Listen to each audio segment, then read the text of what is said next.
রাজীব চক্রবর্তী, চলে যাব রাজীবের কাছে একবার।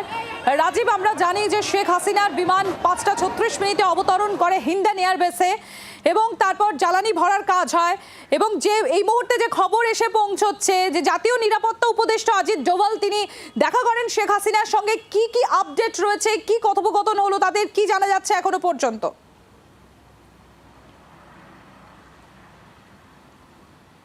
দেখো, বাংলাদেশ কাণ্ডে এই মুহূর্তে সবথেকে বড় খবর, ভারতের জাতীয় নিরাপত্তা উপদেষ্টা অজিত ডোভাল তিনি দেখা করলেন বাংলাদেশের প্রাক্তন প্রধানমন্ত্রী, পলাতক প্রাক্তন প্রধানমন্ত্রী শেখ হাসিনার সঙ্গে। তার সঙ্গে হিন্ডন এয়ারবেসে যেখানে শেখ হাসিনা রয়েছেন এবং হাসিনার সঙ্গে তার পরিবারের ঘনিষ্ঠ ব্যক্তিরা রয়েছেন, তাদের সঙ্গে ভারতের জাতীয় নিরাপত্তা উপদেষ্টা অজিত ডোভাল এক প্রস্থ বৈঠক সারলেন এবং সেখানে সেনার আধিকারিকরা ছিলেন বলে সূত্র মারফত খবর আসছে।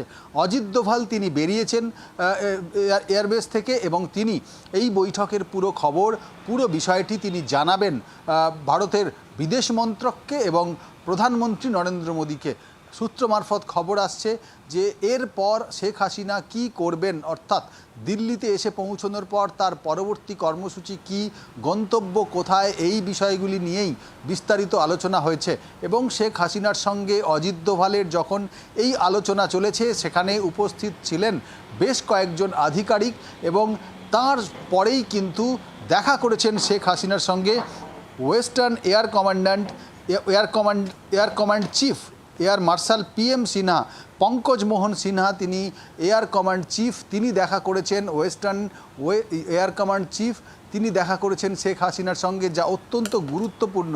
দেখো, শেখ হাসিনা তিনি সেই দেশে বাংলাদেশ থেকে ভারতে পা রেখেছেন এবং ভারত সরকার তাকে এখনও পর্যন্ত যা সহযোগিতা করে চলেছে, কিন্তু শেখ হাসিনার এর পরবর্তী পদক্ষেপ কী, তিনি এরপর কোথায় যাবেন, সেই বিষয়গুলি নিয়েই মূলত আজকের এই আলোচনা। তিনি এই আলোচনার পর শেখ হাসিনা কী করবেন সেটি জানিয়েছেন এবং সেই বিষয়গুলি বিদেশ মন্ত্রককে জানাবেন ভারতের জাতীয় নিরাপত্তা উপদেষ্টা অজিত ডোভাল এবং প্রধানমন্ত্রী নরেন্দ্র মোদীকেও তিনি জানাবেন। তারপর শেখ হাসিনা কোথায় যাবেন সেই বিষয়টি চূড়ান্ত হবে।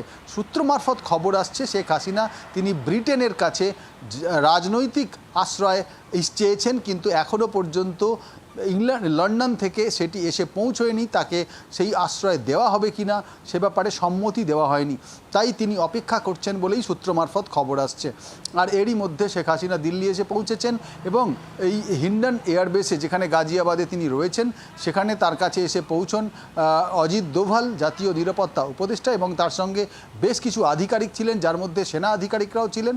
এবং সেখানেই কিন্তু এই ওয়েস্টার্ন এয়ার কমান্ড তিনি গিয়ে দেখা করেন এবং এই পুরো বিষয়গুলি নিয়ে এখন বিদেশ মন্ত্রককে জানানো হবে, প্রধানমন্ত্রী নরেন্দ্র মোদীকেও বিষয়টি জানানো হবে। বাংলার আওয়াজ, বাঙালির আবেগ, জি 24 ঘন্টা।